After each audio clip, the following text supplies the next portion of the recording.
Hey, we're coming up to spring break, got nice weather, but we gotta stay on task.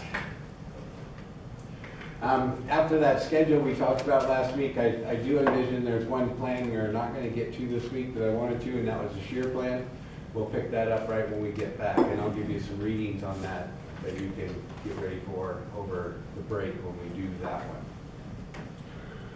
So what we're getting ready to do today is our last major plan view of the structure and how to control it, or how to describe how it's being built, I guess would probably be a better, correct way of saying that. So we took our floor plans, right?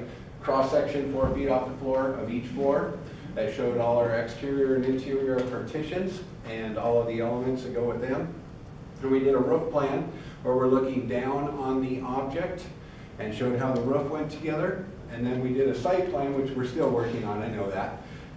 But that's another site plan that's looking, or another top view is looking onto the piece of property and how we are locating things on that property.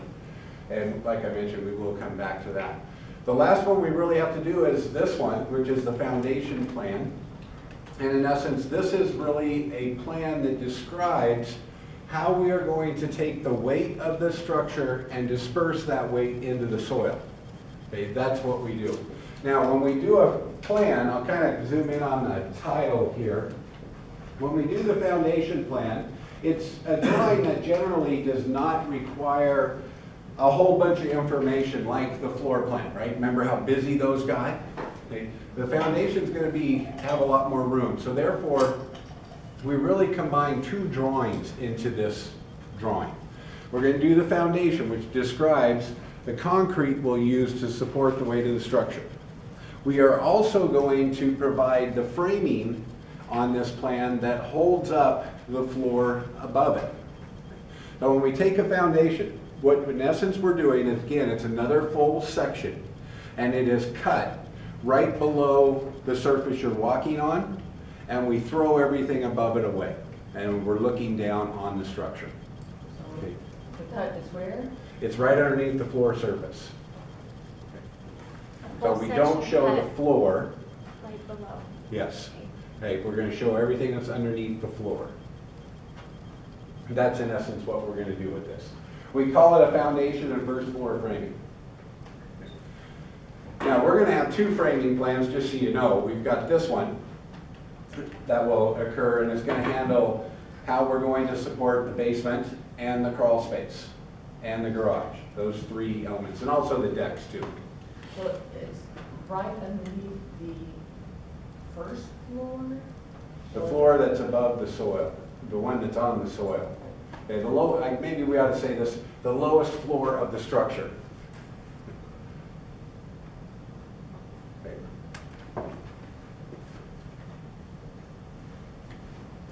Now, when we're showing this, we do have some drawing protocols, and I kind of want to go over line types first. Again, we're going to use your floor plan to develop this, because the foundation lines up with our exterior walls on the outside. So this line you see right here, this outside line, that's the same line as your exterior walls. So that will be common throughout the structure. And it's common for the foundation, the floors, the roof, everything, right? Because we got that straight outside surface. Now you'll notice on that one that these are 024 line weight. Now you're not looking at a wall here. I'm saying we'll just start with this outside wall. What you're looking at here is the concrete underneath it, because we're burying everything on these outside walls for the most part. Okay? And there is a piece of code that states, and it's the code that has to be followed, that all bearing structures must have full bearing underneath them. And what does that mean? What it means is, if I'm going to take a wall per se, let me just kind of draw it. So here's a wall. This thing has a roof on it, so all that weight of the roof is coming down. The weight of the wall is coming down. Now when I put that on a structure that's coming to the soil, I cannot put it something like this, where this is my supporting structure, because it doesn't have full bearing. I can make this bearing bigger than this. In fact, most times we do, but it has to have full bearing. So when I do this, in essence, what we'll do is we're going to line up this outside wall and do what we call a stem wall, and you'll see pictures of this here in a minute. That's my full bearing. Underneath that, we'll make a bigger piece, and we'll talk more about this, that then disperses weight. So that's the one thing you always keep in mind when you're doing a foundation, is you have to have things located directly under your bearing surfaces such that it always takes that weight. You can't have it overhanging anywhere.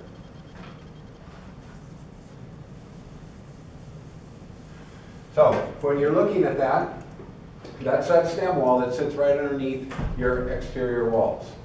You see these hidden lines right here. Those represent what's called a footing. So that's that low part of the foundation that sits underneath the soil. Most people don't even know this is there because you never really see it. It's underneath the soil. In our area, it's underneath. Other areas, it's not. And for us, we have freezing cycles, so we've got to get it down below the frost line. In essence, those are your two major line types, is what we call a stem wall and a footing right here. I'm so sorry. The hidden lines represent the soil. No, they represent the footing.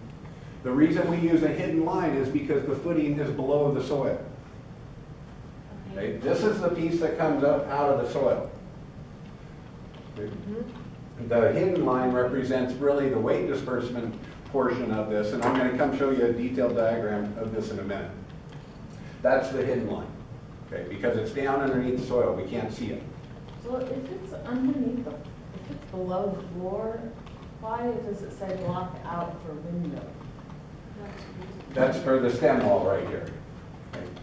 And so we gotta cut out the stem wall to put a window in it. Okay? And again, you're going to see pictures of this in a minute. Don't get caught up in all the notes here. I just want you to kind of pay attention to the line weights at this point. Okay?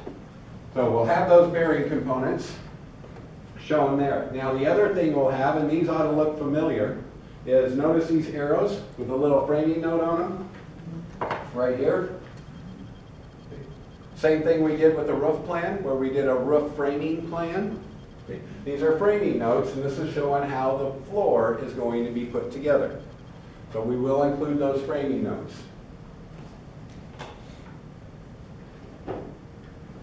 Now, since this thing mostly sits below the soil, this is a view or a drawing that generates a lot of details because we never get to see the components, right? They're always hidden, mostly because people think concrete's kind of ugly, and to get where it needs to be, we can't see it, and we want to hide it even if we do see it. Okay?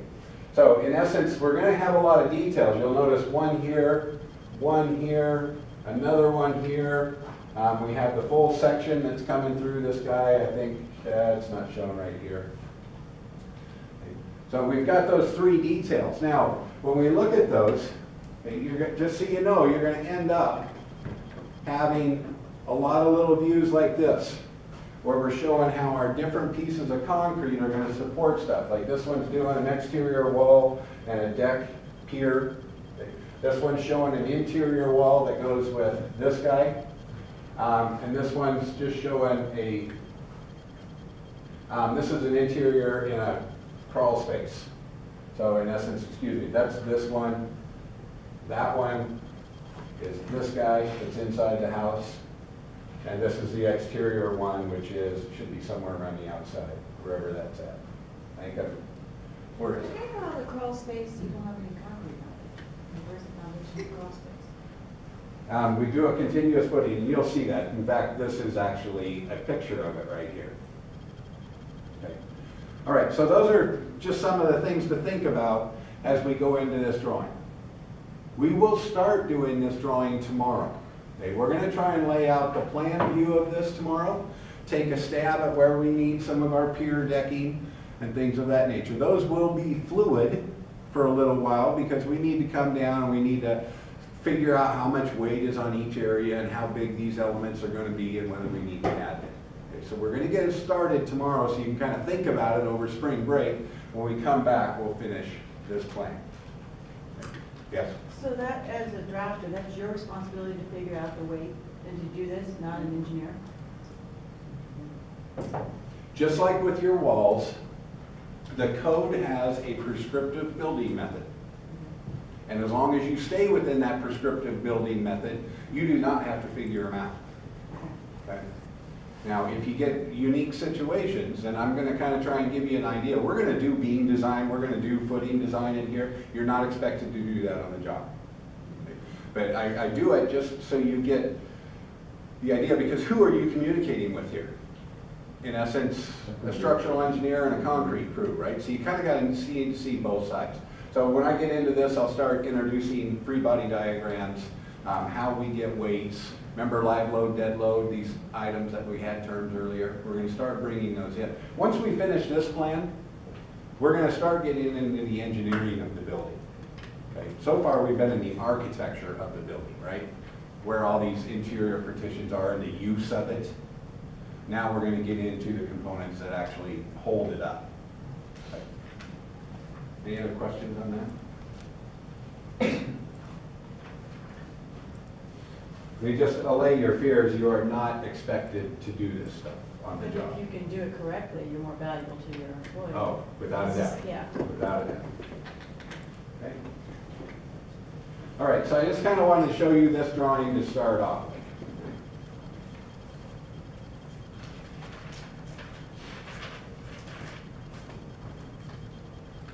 Okay. Now, when we start doing foundations, typically we use a material called reinforced concrete. Now, when you're talking concrete, there are some specific terms that I'd like you to really kind of know. The first one is cement, because these are different items. The second one will be concrete. And the last one will be reinforced concrete. Okay. Now, what are these? In our area, we use concrete for foundations. Is that shut off? Is that what it does? No, it's good.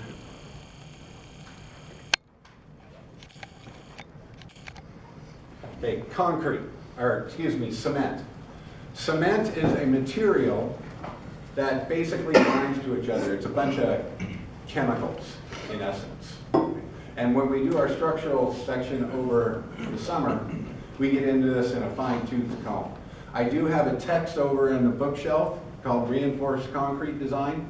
I would highly recommend that you look in chapters 1 and 2 of that. It kind of will explain everything you need to know. So this is primarily a silica-based material. And it's got a bunch of lime in it. It is caustic. When you add water to it, the lime interacts with the silica and creates a hardened mass that represents a rock. It's got some great characteristics. It's one of the only building materials that we bring to the job site in a liquid form. Liquid? Yeah, on a concrete truck. Oh.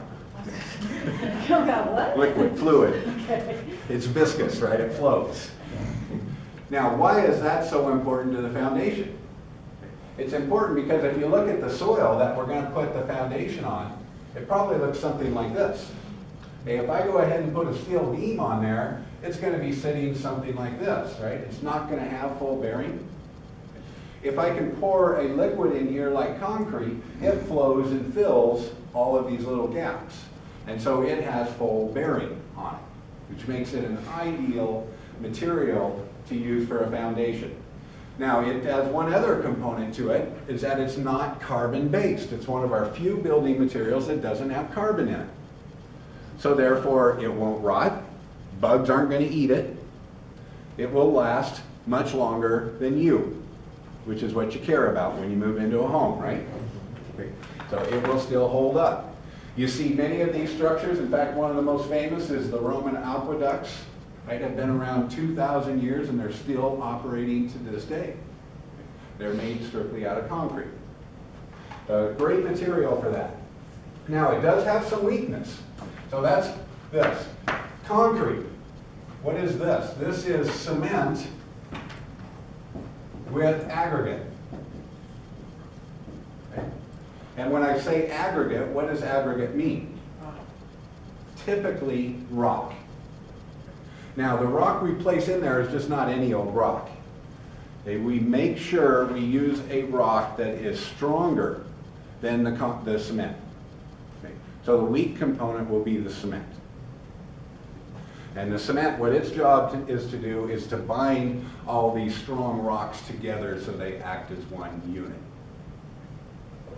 So that's, in essence, what we do. We don't use hardly any cement by itself in today's world. We do use a lot of concrete. You'll see this in slab work. So in our area, we don't really use it for foundations. We use it for driveways, in your garage as a slab there, patios, these types of things we use concrete for. If you get to a southern latitude, okay, Arizona, Mexico, places like that, this will be your foundation. Now, when we get to reinforced concrete, does anybody know what this one does? Okay, we add another component to it. Rebar. Okay, we add metal to it. Where does the sand come into it, the concrete, when you have, is that part of the aggregate? Is sand considered in the aggregate? It's in the cement. Oh, it comes with that, okay. Yeah. Well, actually, that's not true. It would really be considered concrete because we're adding sand to it. Okay. Now, you can add big rock. Most of the time, we use what we call 3/4 or 1/2 inch minus, which means we got a screen that's got a bunch of 1/2 inch squares in it. We crush rock, pour it over the screen. Anything that falls through the screen is 1/2 inch minus because the screen's 1/2 inch.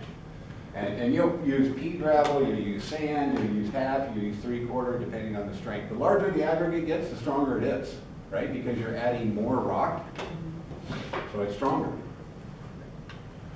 Now, this stuff has one big weakness, and that is that it is terrible in a tensile strength. It's great in a compression strength. So, first I ought to probably explain that. What's a compressive force?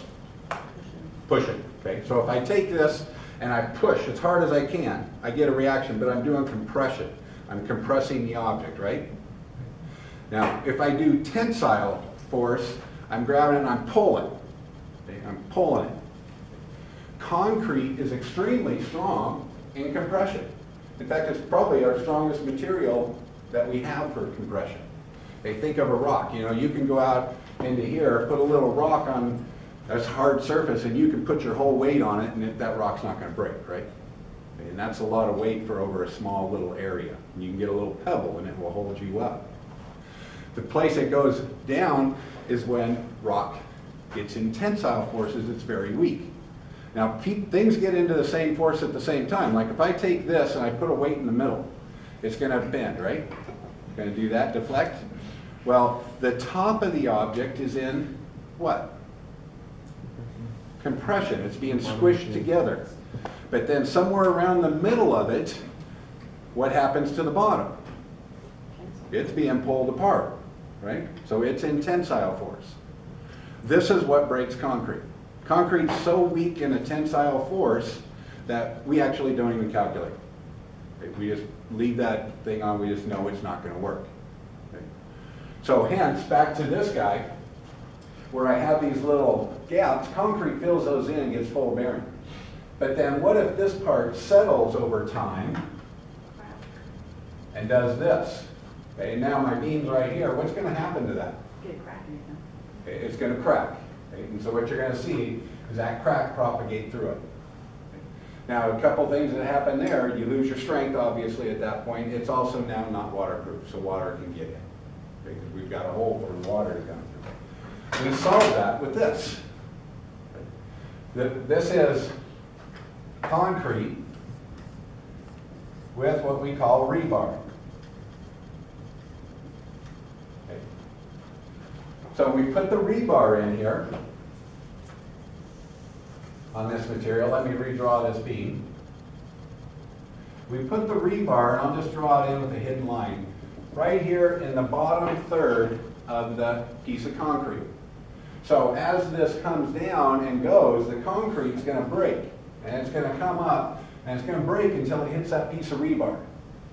And then the rebar, steel, is extremely strong in tension. It then grabs that weight and doesn't let the crack propagate. So in essence, this is really the perfect material for us. And in fact, we use this material, reinforced concrete, to do amazing things in my opinion. You look at bridges. Now certainly the Prime Bridge is all metal, but if you go across the Rock Creek bridges, they're all concrete. They're spanning over hundreds of feet, and we're putting semis on them and things like that, and they're doing it. It's a reinforced concrete. We've had some concrete structures that span, with a little bit of help from above, a mile. They can span huge distances. Yes. How long have they been doing reinforced concrete in houses? Oh, Like for basement? this is not new technology. Now certainly rebar, I've got some pieces up here I'll throw around later, but rebar's been around for a long time. We've had iron since, 1,500 years. I don't know who or when was the first person who decided it. Might be a Google item, see if we can trust what Google tells us on that. But it's been around a long time. It predates me by quite a bit, and that's a long time. In LA, if you watch the bridge construction of roads, it's all, the whole thing is rebar. Oh, yeah. Before they- It's huge. Yes, but great material right here. Long lasting, supports huge amounts of weight. This is the material right here that we use really to carry the weight of our structures. It's one of my favorite materials as building, and it's probably because I haven't ever done a ton of it, because it's hard work. Why don't they do it in the south? They use slabs down there. They don't have to get down and do, they still use rebar, but it's much less than what we use. So they have less rebar, but it's all in the slab, in the slab. Yes, it's in the slab. Is that because of, why is that? What's the factor that? It's almost all on the freezing index of your climate. Okay. Okay, because I tell you, if you put that down, if you get water in your soil, and it's in there, no soil is perfectly dry. I don't even think in, what's that big canyon we got down there? Grand. I don't know why I'm getting a brain fart on this. We've got some big deserts, right? There's water in that soil. Now, if it freezes, what happens to water? It's a unique thing. Most things, when they get cold, they get smaller, right? What happens when water freezes? It expands, right? And if you've got water underneath that foundation and it freezes, it's going to lift that house. Okay? It will flat lift it. And it'll start ripping that house apart. Okay? And that's primarily why. In the south, they do not have freezing that gets below soil level. And so they don't have to bring footings down underneath the soil. So therefore, none of their stuff's exposed to, like we have here, wood members into soil, these types of things. But they still do a foundation, but it's a slab foundation. Here, we've got to get, our city code, we get 24 inches below the soil. Up in the Wood River Valley, it's 36. In Stanley, you need to get about 5 feet. When we built our mills, when I worked up Jordan Creek, over by anybody know where Sunbeam's at? Kind of between Stanley and Chalice. There's a little town there that goes back in. That was the coldest dang place I've ever worked in my life. In fact, we had 90 days one time where it never got above 0. It was a cold place. And we're out in the middle of the mountain. We put our footings 9 feet down because our freeze index got down to about 8. So depending on where you're at, you've got to get that support down below where that soil is going to change. Water is a pretty fascinating thing. I think we talked about this earlier. If you don't think it's strong enough to lift your house, I've seen it tear mountains apart. It was the big thing in mining that we've really watched out for. It will flat destroy anything once it starts to freeze. Yes? So that's why, like, the driveway, when it's poured, it's level with the sidewalk, but then a year later, it's above the sidewalk. Yeah, it's probably gone through some freeze thaw and something happened there, lifted it up and it never came back. Or Yes? Does and I was just thinking about the south, does the fact that they have so much clay down there, I know it's Isn't it worse to build on clay? Clay's your enemy, yeah. Clay's terrible building material. Isn't it kind of oxymoron, because isn't clay really strong for support? Yeah, but clay retains water. Oh. You can't really get it dry. And it sits, if it's on the surface, it's got two things. Clay is, you know, I do have a soil component in this because with foundations, you always look for two things. Soil condition, water. Got to take care of those two items on foundations. Okay, since we're on kind of the soil, if you look at the elements, right, we kind of took that soil and I think Declan ate a little bit of it, I did. And that's actually, we used to have a lot of fun with geologists because they'd be running around, they're always eating soil. But they're doing two things. They're testing for salinity and also grit. And if you take a soil and put it in your mouth, all the dirt or clay just immediately turns to mud, but you can feel the grit on your teeth, and that will tell you how much rock's in it. Certainly in mining, they looked for salinity or kind of sodium, I guess would be a better term, the chemical, because it was an indicator of a thermal vent, which generally meant minerals, right? And in mining, we look for minerals. So they are always running around. What salinity, is it a salty taste? Yeah, it's a salty taste. But anyway, if you look at clay under a microscope, what you're going to find is clay is really a bunch of items that are real platy, like this, and it has no rock in it. So therefore, if water gets in here, it gets trapped, and it can't get back out, and it holds it forever, and literally forever. Now, if you got like a silty loam, you're going to have pieces of clay that are platy, but intermixed in that, you're going to have little pebbles. Okay? You might have another piece here and stuff like this. Okay? And that's going to give pathways for water to go out of, and also